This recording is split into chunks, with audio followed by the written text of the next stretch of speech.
Pronto, Lucas, eu vou começar já falando um pouquinho disso, tá? Então, sejam todos muito bem-vindos, queridos.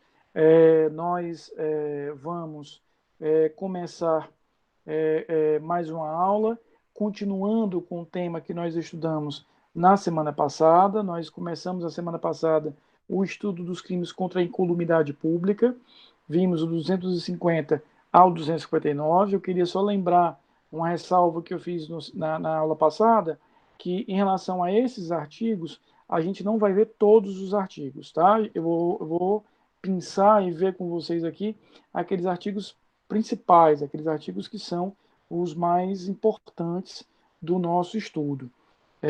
Hoje a gente vai alterar, né, efetivamente, a gente vai começar do 267 e vamos ver os mais importantes de hoje. Só respondendo a tua pergunta, nós hoje começamos a ter possibilidade de nos programar melhor, né? Foi publicado o decreto pelo governador do estado. Esse decreto ele suspende as atividades regulares por mais 15 dias, mas ele suspende as aulas por mais 30 dias. Né? Então, as aulas ficam na modalidade presencial suspensas até o dia 8 de junho. A minha expectativa pessoal, eu, Rafael, tenho a expectativa de que a gente vai seguir todo o semestre nessa nossa forma remota. E, de qualquer maneira, a matéria está avançando, a gente está vendo tudo que a gente tem que ver, então a gente não vai ter aí muito prejuízo em relação a isso. A gente vai seguir durante esse mês de maio da mesma maneira de que nós estamos conduzindo, ou seja, terça-feira, essa aula presencial gravada que eu disponibilizo depois, e na quinta-feira as videoaulas inéditas com o conteúdo da semana. Então essa será a estrutura que a gente vai seguir durante esse mês de maio. As datas da AV2 e da AV3, Lucas, estão sendo fechadas e definidas pela coordenação. Eles fizeram uma reunião hoje e divulgarão nos próximos dias essas datas. Mas, assim, a nossa expectativa é de que o período de AV2 seja a última semana de maio. Então, provavelmente, na última semana de maio, a gente vai ter aí esse período de AV2. Então, é provável que a gente tenha, durante esse período aí da última semaninha de maio, o período da AV2. E a AV3 ficando para junho. Tá? Quando essas datas estiverem confirmadas pela coordenação, através do nosso grupo de WhatsApp, através do Uniformline, eu vou confirmar para vocês. Mas eu já adianto que a minha ideia é que na semana que nós vamos ter as nossas provas, nós não vamos ter aula.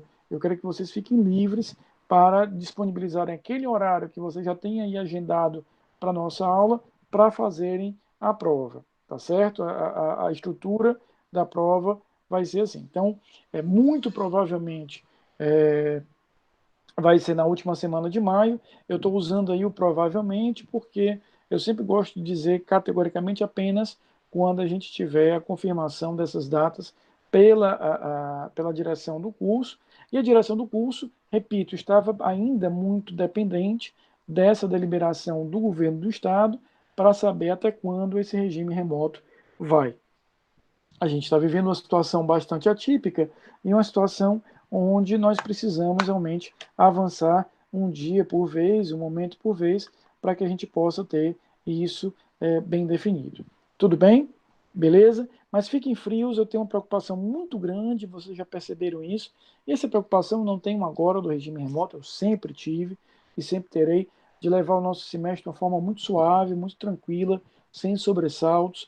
Lembra que no primeiro dia de aula eu já divulgava a data das provas. Claro que nós fizemos uma remodelação das datas, uma reforma das datas pela circunstância que a gente está vivendo.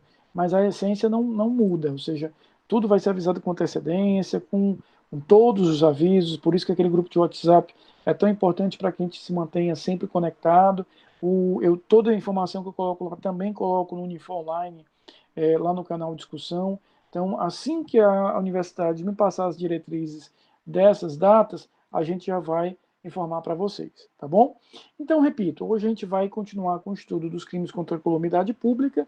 Nós vamos ver a partir do artigo 297, lembrando que a gente não vai seguir com todos os artigos, eu vou pensar aqui os mais importantes. O artigo 297, ele vai definir o crime de epidemia, causar epidemia mediante a propagação de germes patogênicos, pena reclusão de 10 a 15 anos. Parágrafo 1º, se o fato resulta morte, a pena aplicada em dobro. Parágrafo 2º, no caso de culpa, a pena de detenção de 1 a 2 anos, ou se resulta morte, de 2 a 4 anos. Então, perceba o seguinte, seja bem-vinda, Júlia, Vanessa também, sejam muito bem-vindos. O que nós temos? O crime aqui é quando eu causo, eu provoco a epidemia, né? Eu gero aquela situação de epidemia, difundindo, divulgando, compartilhando elementos patogênicos. A forma que eu vou fazer isso não importa. Se eu vou contaminar água, se eu vou contaminar frutas, plantações, se eu vou difundir isso pelo ar, tá? Mas veja, eu sou o causador daquela determinada epidemia. A questão interessante é que isso, obviamente, não se aplica ao cenário que nós estamos vivendo hoje, né? O que nós estamos vivendo hoje foi um cenário sem uma causa única determinada, não necessariamente provocada pelo homem. A ciência, digamos, séria, né, já declarou. A gente está vivendo uma situação complexa, né? Quem tem a ciência e aqueles que acham que a ciência inventa um monte de coisa. Mas a ciência, de verdade, já declarou que não, que esse cenário é um cenário que veio da natureza, infelizmente, com a mutação aí desse vírus, criando aí mais uma modalidade que até então nós não tínhamos do coronavírus, né? Mas se eu, de alguma forma, imaginemos que amanhã essa epidemia, essa pandemia está controlada, não existe mais, e eu pego aquele vírus e resolvo difundir, propalar, espalhar aquele vírus. Aí eu estaria no artigo 267. Não é à toa que ele tem uma pena realmente muito alta, né? Se você imaginar a pena aí do caput de 10 a 15 anos, podendo ser aplicada em dobro, caso haja a morte.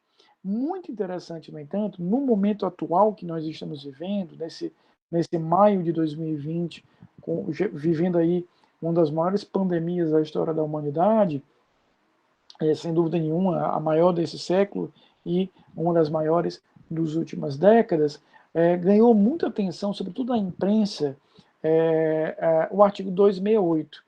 Às vezes, até no elevador do teu prédio, você vai entrar lá e vai estar escrito lá, transcrito, o artigo 268. O que é que ele tem de especial? O que é que diz o 268? Infringir determinação do poder público destinada a impedir introdução ou propagação de doença contagiosa. Pena de 1 mês a 1 ano. Parágrafo único. A pena é aumentada de 1/3 se o agente é funcionário da saúde pública ou exerce a profissão de médico, farmacêutico, dentista ou enfermeiro.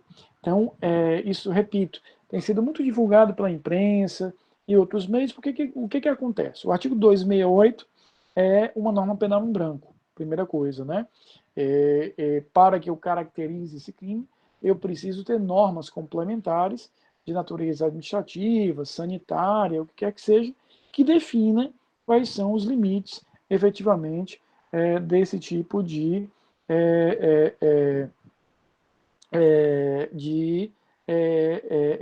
medida. Exatamente, Tônio, é exatamente isso. Ou seja, situações onde eu tenho normas hoje municipais e normas estaduais. Nós não tivemos ainda norma federal no Brasil sobre isso. Outros países adotaram um padrão mais universal, né? Muitos países, como, por exemplo, na América do Sul, Argentina, Chile, Colômbia, tiveram normas federais. No Brasil, as normas se restringem a municipais e estaduais.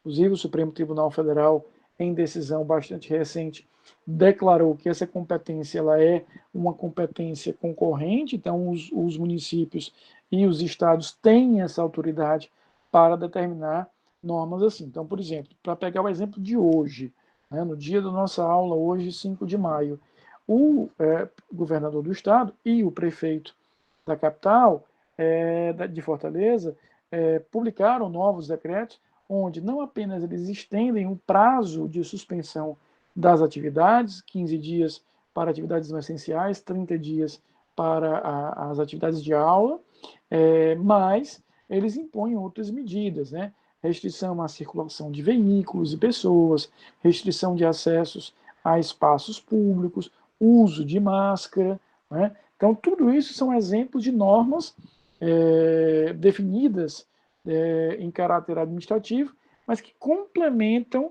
esse conceito aí do artigo 268. Repito, eu tenho uma norma penal em branco em que essas normas irão complementar essa regra do artigo 268. Zero problema em relação a isso, e aí eu vou ter, repito, a incidência desse artigo. Então, é interessantíssimo a gente estudar esse artigo nesse momento, porque em outros contextos era um artigo de baixa aplicabilidade, de baixo uso, e agora passa a ser um artigo de uso diário.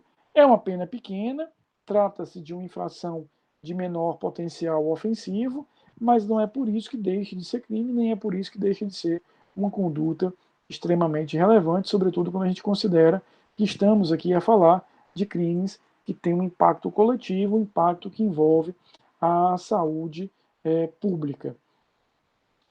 Eu quero saltar agora para o artigo 271, repito, nessa unidade que nós estamos estudando, dos crimes contra a incolumidade pública, eu vou saltar em alguns momentos, vou saltar para alguns crimes para que a gente possa estudar os crimes que são realmente mais importantes. Tá? Bem-vinda, Milena, à nossa aula. Queria ver agora com vocês o artigo 271, porque eu tenho uma historinha curiosa em relação a esse artigo. O artigo trata da corrupção ou poluição de água potável. Corromper ou poluir água potável de uso comum ou particular, tornando-a imprópria para o consumo ou nociva à saúde. Até hoje, né, em todo esse tempo aí que eu trabalho no direito penal, eu só vi um processo em relação ao artigo 271. Uns anos atrás, um processo que nos chegou lá no tribunal.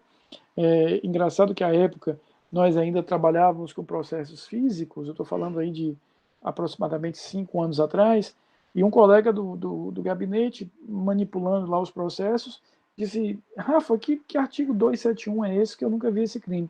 E aquilo me causou muita surpresa, mas fomos ver o que era o processo. Veja o que era o processo. Inclusive o réu foi preso em flagrante e foi condenado no primeiro grau, estava ali apelando ao tribunal. Era no interior aqui do Ceará, cidade do interior. Eu realmente não me recordo qual era a cidade, mas é uma cidade pequena, como tantas que nós temos no interior do Ceará.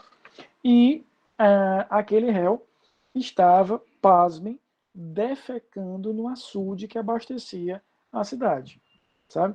Foi preso em flagrante, digamos que ele escapou fedendo, né? E houve o processo. Então, é um exemplo, efetivamente, do 271. Ele estava defecando com a intenção, com o dolo de poluir aquela água, de tornar aquela água que era a água que servia aqueles distritos, aquele município, imprestável, ou pelo menos descontaminada, poluída, né? Inclusive, no interrogatório dele, ele dizia que tinha feito isso só para, aspas, frescar com a negrada, fecha aspas. Então, ele disse que fez dolosamente, fez sabendo do que estava fazendo, mas a intenção era brincar com a cara da galera, dizendo: você não sabe a água que vocês estão consumindo, eu fiz isso, né? Sem dúvida nenhuma, um espírito sem luz, né? Um ciso, e foi condenado, recorreu, e o tribunal manteve, até porque, repito, teve toda uma situação em flagrância, foi preso em flagrante, com testemunha, etc. É um exemplo concreto, confesso a vocês que o único que eu vi do artigo 271. Tá? Agora é o seguinte, os dois artigos mais importantes da aula de hoje são os dois artigos que nós vamos ver agora, o 272 e o 273. Muita atenção com esses artigos. Se durante a semana, nos estudos particulares de vocês, tiverem dúvida, me mandem dúvidas. Nas videoaulas que eu vou postar para vocês, existe informação específica sobre esses dois artigos. Na videoaula de quinta-feira tem informação específica sobre esses dois artigos. Então, dentro desse contexto, veja efetivamente que esses são os dois artigos mais importantes. O artigo 272, ele fala, o nome iuris, o nome do crime é falsificação, corrupção, adulteração ou alteração de substância ou produtos alimentícios. Diz o caput: corromper, adulterar, falsificar ou alterar substância ou produto alimentício destinado a consumo, tornando-o nociva à saúde ou reduzindo-lhe o valor nutritivo.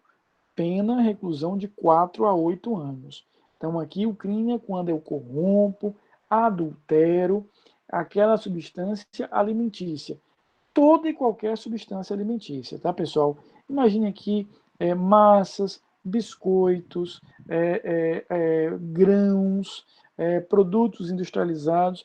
Então, se de alguma forma eu estou falsificando, adulterando, corrompendo, por exemplo, alterando a validade, produzindo sem os cuidados sanitários, se eu estou, por exemplo, imagina, há muitos produtos que são, durante a sua fabricação, recebem vitaminas, sais minerais, outros compostos, por exemplo, o sal que nós consumimos no dia a dia, o sal é inserido, é agregado o iodo. O objetivo com isso é que a gente consuma iodo em determinadas quantidades e esse iodo vai evitar ou pelo menos prevenir algumas doenças, normalmente doenças ligadas a algumas glândulas e etc., como a hipófise e todas as outras. Perdão, a tireoide e todas as outras. Então, aquele sal na natureza não possui iodo, eu vou agregar o iodo durante o seu processo de fabricação, repito, por determinação de normas sanitárias, para prevenir doenças, sobretudo da tireoide.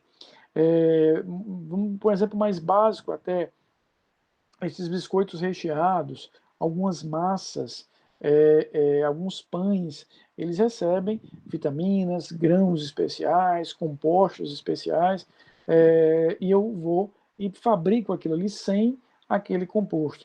Hoje é muito comum, né, a gente vê no dia a dia pessoas com alergia à lactose, né, com dificuldade de digestão, de assimilação, de processamento da lactose. Então, há muitos produtos hoje no mercado, produtos alimentícios, que são deslactosados, né? Na verdade, eles são deslactosados porque o que acontece em regra geral? Pessoa que tem dificuldade com isso é porque as enzimas que ordinariamente nós temos e que processam a lactose nos alimentos, em algumas pessoas não funcionam ou não funcionam plenamente. E aí, nesses produtos que são sem lactose, o que acontece é que eu faço inserir naqueles produtos esta enzima. Então, a própria enzima já vai fazer o trabalho no produto que eu faria no meu organismo. Então, tudo isso são pequenos exemplos de adulterações que eu faço de produtos alimentícios. Então, por que esse crime é um crime tão grave? Porque ele pode gerar o comprometimento da saúde, ele pode gerar efetivamente o comprometimento da tua saúde. Ou veja aí o caput do 272, em que ele fala reduzindo-lhe o valor nutritivo. Ou seja, se eu indicava, por exemplo, que aquele produto continha vitaminas, sais minerais ou qualquer outro produto, e eu efetivamente não os coloco, eu estou reduzindo o valor nutritivo. Tudo isso está no caput do 272, tá? Agora veja o que diz aí no parágrafo 1º A. Incorre nas mesmas penas esse artigo quem fabrica, vende, expõe à venda, importa, tem em depósito para vender ou, de qualquer forma, distribui ou entrega a consumo a substância alimentícia ou produto falsificado, corrompido ou adulterado. Então, ele acrescenta aqui toda a cadeia que é envolvida nesse produto. Então, é crime não apenas aquele que corrompe, que falsifica ou adultera. Toda a cadeia, né, de comercialização, de venda, vai ser atingida por esse crime. Então, eu não falsifiquei, mas eu vendi, eu expus à venda, eu tive em depósito, eu importei, eu exportei, claro que aqui de forma dolosa, né? Claro que aqui de forma dolosa. Eu estarei cometendo crime também. Lembrando que o artigo 272, ele vale apenas e tão somente para produtos de natureza alimentícia. É exclusivo de natureza alimentícia. Não há outro produto aqui que a gente vai envolver em relação a isso.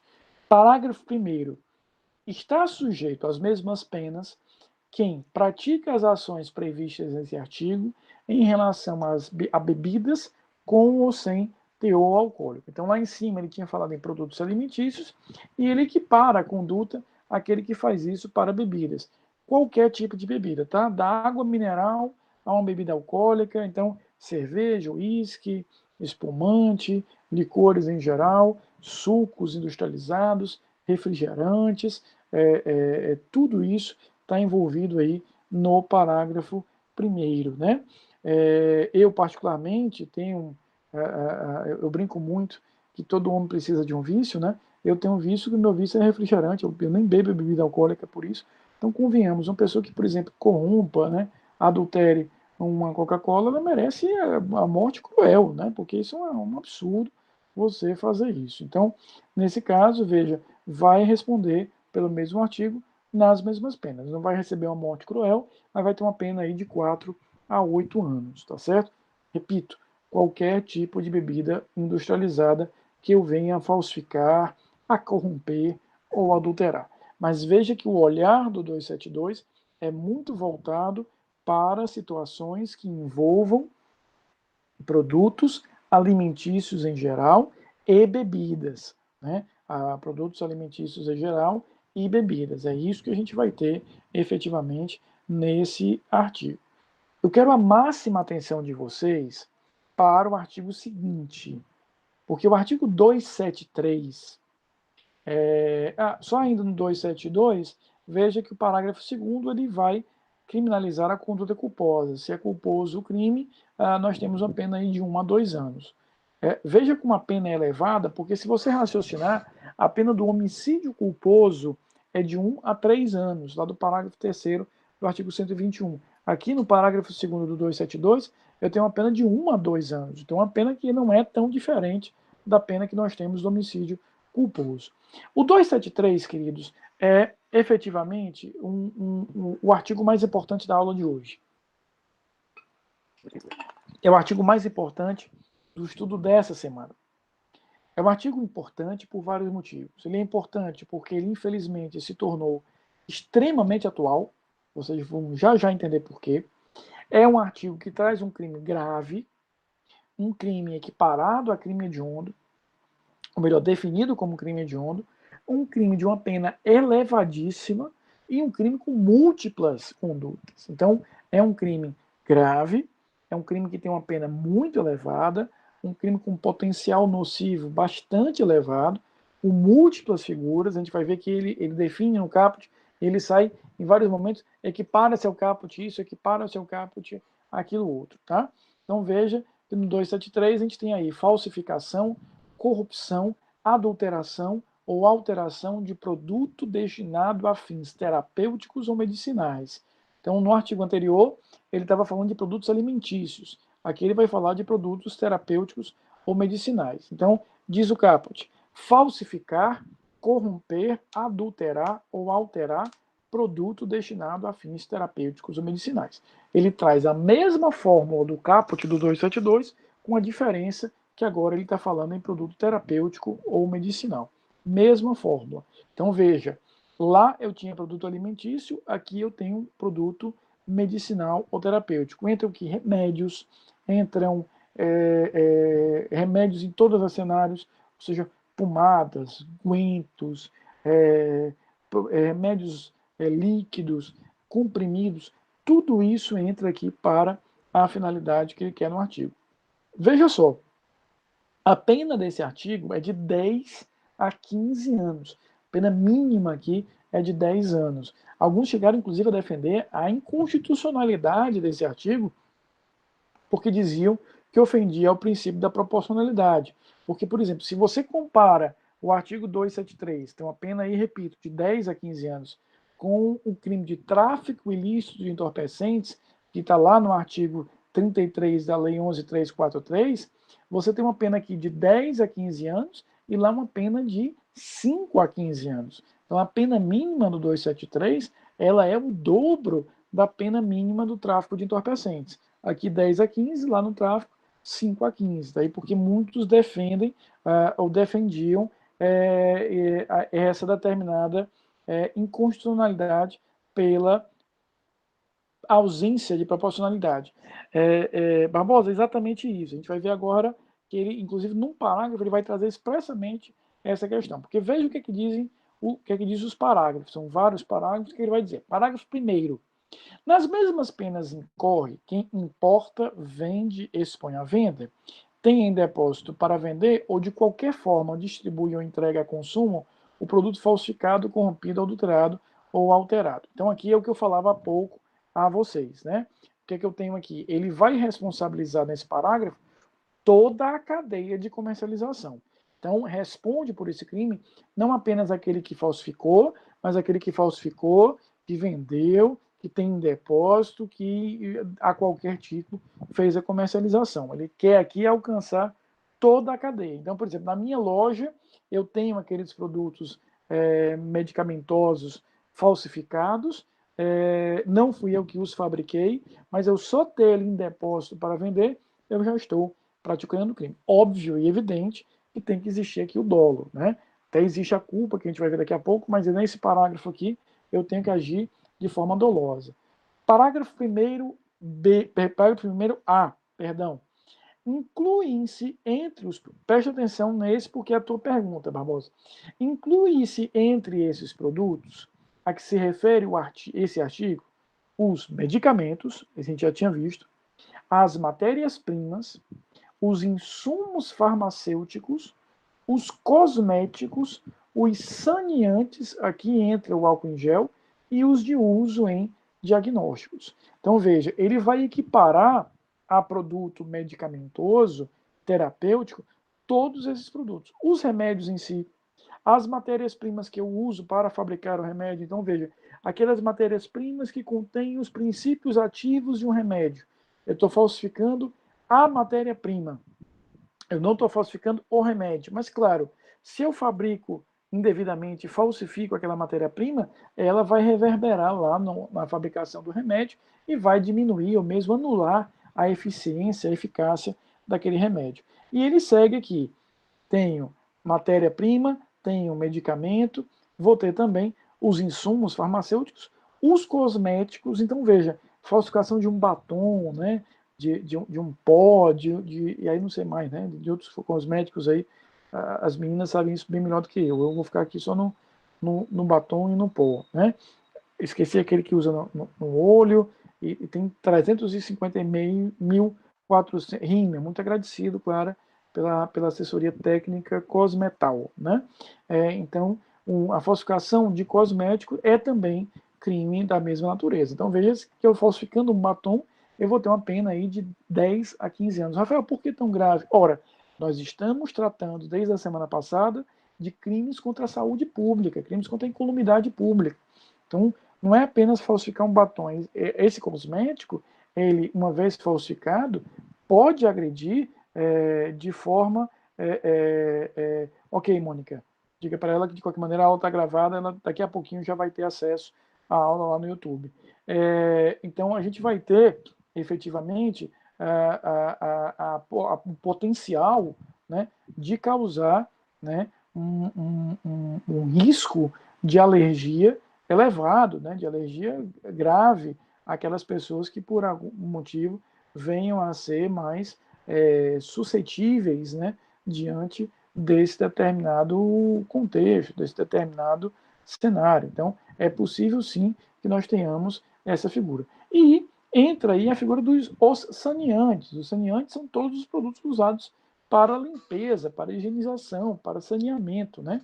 Então, entram aqui os desinfetantes, entra o álcool em gel, entra um produto que tem sido muito utilizado nesse momento atual, que é a água sanitária, né? O cloro, a água clorada, ela também é um produto saneante bastante forte, muito utilizado nos últimos tempos para fins de higienização no momento que a gente está vivendo. Então, veja, aqui entrará o álcool em gel. Então, aquele álcool em gel, uma vez falsificado, né, nós tivemos casos, por exemplo, houve um caso no Rio de Janeiro, da polícia realizar operações e prender aquele indivíduo quando ele tinha ali, por exemplo, usado, há um caso no Rio, em que ele usou etanol, né, etanol de combustível para fabricar o álcool em gel. Então imagina o risco à saúde pública, né, que eu vou ter efetivamente esse tipo de situação. Tem-se entendido que o Código de Defesa do Consumidor tem uso subsidiário em relação a isso. Esse aqui, como seria mais específico, tem se aplicado mais esse crime para essas figuras específicas, tá? Essas figuras realmente sobretudo no momento atual. Há uma divergência, alguns entendem que seria o CDC, mas há uma forte tendência a que a gente aplique efetivamente esse crime. Seguindo aqui, veja o que diz aí o parágrafo 1º-B. Está sujeito às penas desse artigo quem pratica as ações previstas no parágrafo 1º em relação a produtos em qualquer das seguintes condições. Inciso 1º, sem registro, quando exigível, no órgão de vigilância sanitária competente, em desacordo com a fórmula constante no registro previsto no inciso anterior, sem as características de identidade e qualidade admitidas para a sua comercialização, com redução do seu valor terapêutico ou de sua atividade, procedência ignorada e adquiridos em estabelecimentos sem licença de autoridade competente. Ou seja, aqui a gente tem claramente também um exemplo de norma penal em branco, porque há diversos produtos que, para serem comercializados, eles precisam de uma permissão das devidas autoridades sanitárias, por exemplo, da Anvisa, né? Então, se eu estou comercializando aquele álcool em gel, mas eu não tenho a permissão para fazê-lo, se eu não tenho a devida identificação, estou vendendo aquele produto sem o rótulo, aquele rótulo é importante porque ele diz que produto é, onde foi fabricado, quem era o responsável químico ou farmacêutico. Então, veja que é crime comercializar produtos sem a devida e adequada identificação. Não é apenas o fato dele ser falsificado, ele não está corretamente identificado. Tudo isso envolve aí a prática desse crime.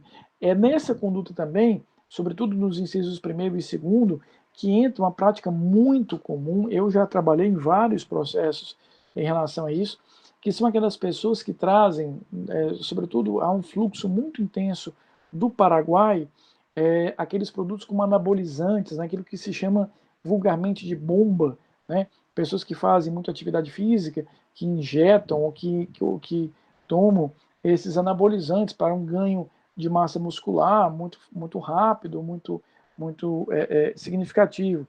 Esses produtos eles têm a venda extremamente controlada no Brasil pela Anvisa e outras autoridades sanitárias, porque eles trazem uma série de efeitos, eles podem trazer uma série de efeitos aí à saúde pública. Então, a comercialização desses produtos em desacordo com as regras sanitárias também está prevista aí nesse artigo, tá? E o parágrafo 2º, exemplo do que nós vimos no parágrafo 2º do artigo anterior, traz a conduta culposa. Se o crime é culposo, pena de 1 a 3 anos.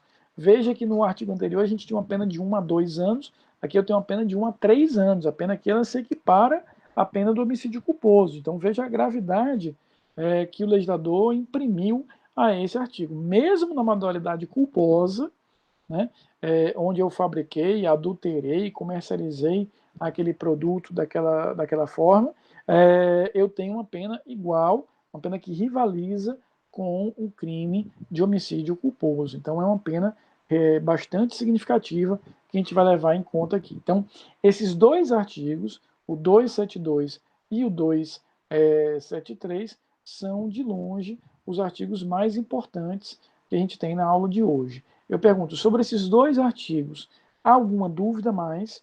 Ficou claro, então, quais são os cuidados que a gente precisa ter em relação a esses artigos? O 272 fala em produto alimentício, aqui ele equipara às bebidas, o 273 fala de produtos medicamentosos, saneantes, cosméticos, insumos para a fabricação de todos esses produtos, pena elevada do 273, 10 a 15 anos, nas modalidades dolosas, e eu respondo por esse artigo em diversas condutas diferentes. Eu fabricando, eu comercializando, eu tendo em depósito, eu importando um produto sem as devidas permissões das autoridades sanitárias, expondo a venda sem a devida identificação, tudo isso se encaixa aí no artigo 273. Então, muita atenção, porque desse título todo dos crimes contra a economidade pública é de longe aquele mais importante, tá certo? Para finalizar por hoje, eu quero ver com vocês os artigos 282, 283 e 284. O artigo 282 é um artigo também muito importante, que é o exercício ilegal da medicina, arte dentária ou farmacêutica. Diz o caput do 282. Exercer, ainda que a título gratuito, a profissão de médico, dentista ou farmacêutico sem autorização legal ou excedendo-lhe os limites. Então, veja só, aqui eu estou falando daquele cara que ou não é médico, não é dentista ou não é farmacêutico e passa a agir como se fosse, né? Mas não é só isso, não é só eu não ter formação médica, não ter formação odontológica para configurar o crime, tá? Também existirá efetivamente o crime no momento em que eu tenho, de alguma maneira, o não preenchimento dos requisitos formais, tá? Então imagina, por exemplo, médicos estrangeiros que vêm ao Brasil ou médicos brasileiros formados no exterior.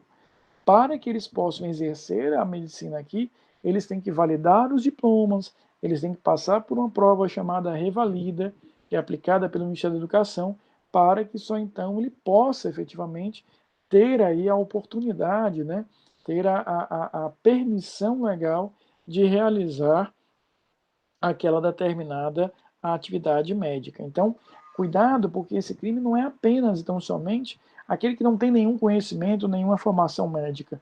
Eu posso ter esse crime praticado por alguém que é médico, mas não teve o seu diploma, por exemplo, reconhecido, né, no território nacional.